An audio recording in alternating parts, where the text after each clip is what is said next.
are relations between the UK and China? Are they as frosty as ours, or are you guys on better footing? I believe that we're handing over part of our internet to them. So, yes, they're very good.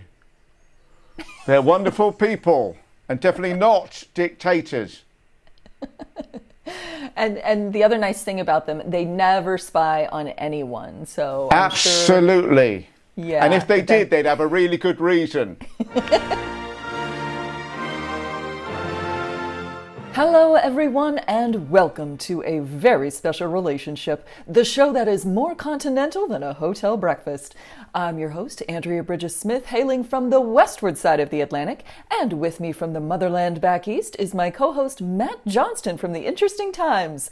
Matt, what's new over there? Well, Andrea, this is just in today, hot off the press, in fact.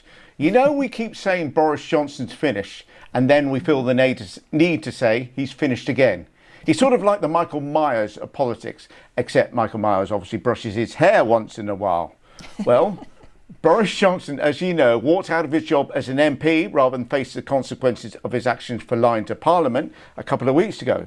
And there has been speculation that he wanted to run for his old Henley seat at the next general election. But he hasn't been shortlisted. Could this be the beginning of the end? I mean, it's a long way to go, but for an individual famous for falling upwards, could gravity finally be taking over? Dare we dream? Hopefully so, but just as long as you don't send him over here to us, okay? I can't promise anything, I'm afraid. I mean, we've got our own poorly coiffed politicians to deal with right now. True. Speaking of which, this week we've gotten a hold of the audio of Trump admitting to the crime he's accused of, and it is quite a damning piece of evidence. Have you listened to it yet? I haven't, but isn't his defense effectively denying everything, even as he's saying it? Yes, pretty much. So his defense at the moment is that he was showing people newspaper clippings, but then he says, you know, this is classified, which I don't know if that makes sense, right? Yeah. Newspaper clippings aren't classified. No, they're the opposite of classified. Yes. I think that's what they are. Now, Matt, I know that you and I are recording our voices right now. So, are there any crimes that you'd like to go ahead and admit to? Because it'll make the prosecutor's life a lot easier later if you will just go ahead and confess on tape. It's a real prosecutorial life hack.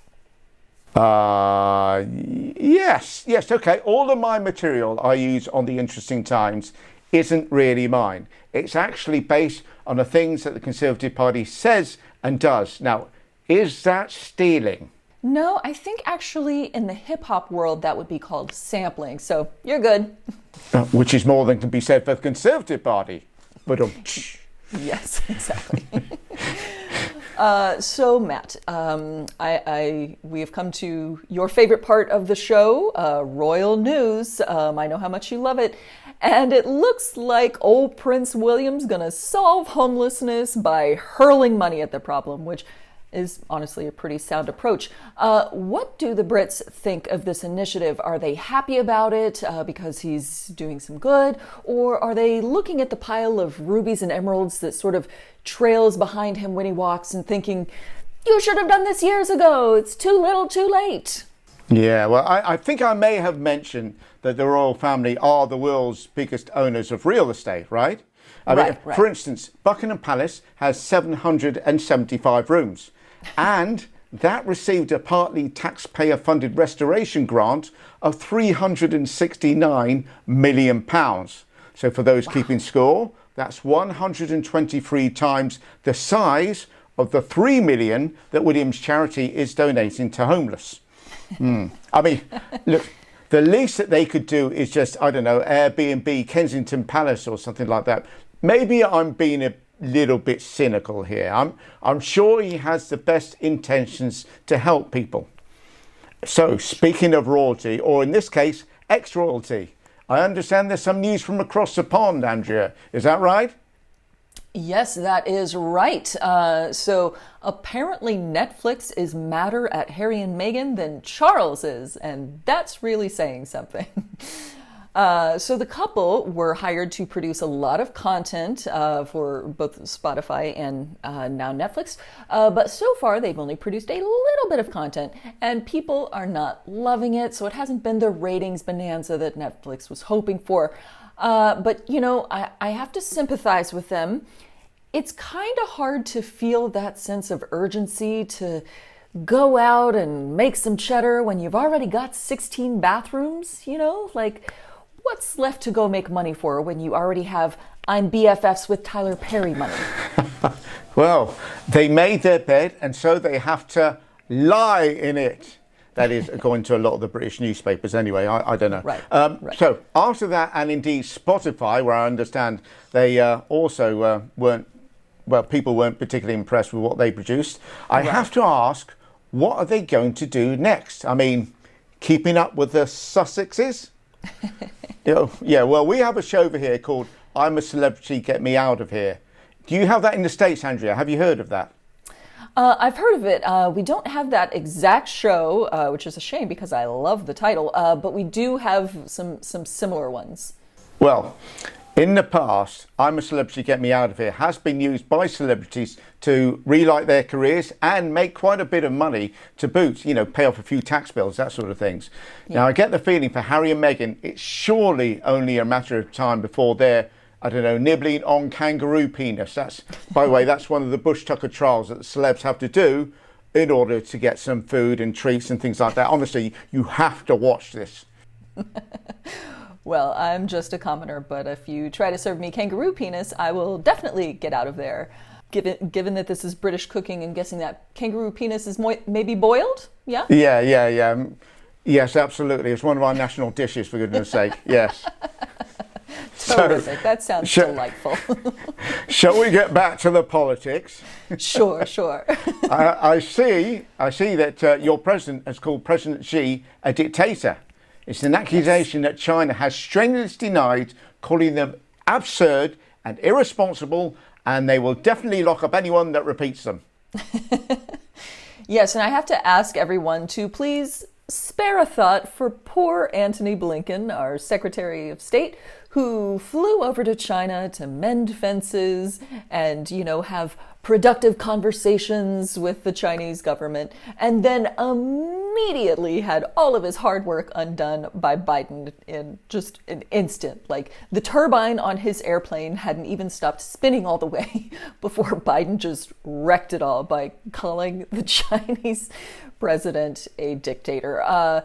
This kind of reminds me of the good old days when Trump was president, and he would constantly be insulting some major superpower like he just wanted to go to war, I think maybe one of his biggest regrets is not launching a nuke just to see what it would look like, Matt, I am curious, and I should know this, but I don't.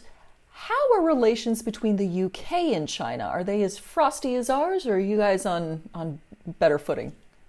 Yeah, I'd say we might be on a little bit of footing. The Chinese have actually given us quite a few internet towers or something like that.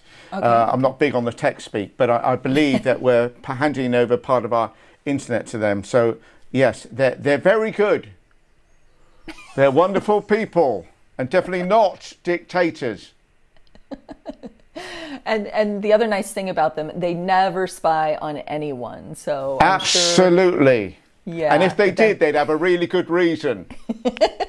Yeah, but you don't have to worry about that, about them having access to your internet and all that. So it's probably fine, right? Yes, absolutely. Just plain safe. So, Andrea, sure. I see that Tucker Carlson, or as I like to call him, Mother Tucker Carlson, is being replaced with Jesse Waters. For those in the UK that don't know who Tucker is, just imagine a racist internet troll in a bow tie who asks all these ridiculous questions in order to bring parity where there really isn't any. Now, he's been replaced by some guy called Jesse Waters. Andrea, please, fill us in.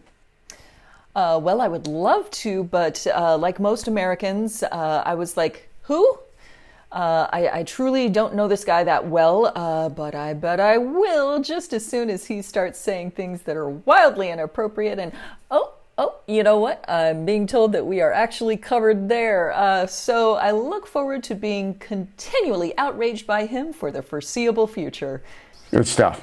All right, so Matt, we are going to be off next week, and this is a little bit of a delicate topic. But I think, you and I are friends, and we can discuss the hard things. We'll be off next week because I will be busy celebrating America's birthday. The old gal is 247 years old, but she doesn't look a day over 184, and that's mostly due to our extremely slow progress on civil rights. You've had a bit of work done. Don't worry, I wasn't going to bring it up, but Well, and we have far more work to still do.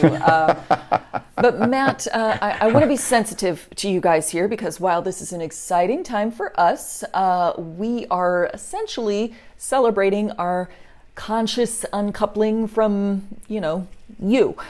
So how do you recommend we celebrate our birthday in a way that is sensitive to you, who is essentially our ex? Well, first of all, 247 years. Congratulations. I mean, has it really been that long? And how you've grown. You've grown into the world's most beautiful, largest superpower with enough weaponry to eradicate all life on Earth hundreds of times over. Honestly, it brings a tear to my eye. Oh my gosh, thank you. Actually, I think it's good that we've been able to remain friends. After all, let's be honest, it was a pretty acrimonious breakup. Let's not go over that again. Anyway, How about, you want to celebrate, how about cake and tea? Or make it even more British, a G&T. Cheers. Well, yes, that's one thing that our nations will always be able to agree on is drinking. We'll always have booze. Yes, absolutely. And on that note, thank you, everyone. Thank you for watching and listening. And thank you to Andrea. Enjoy your independence next week.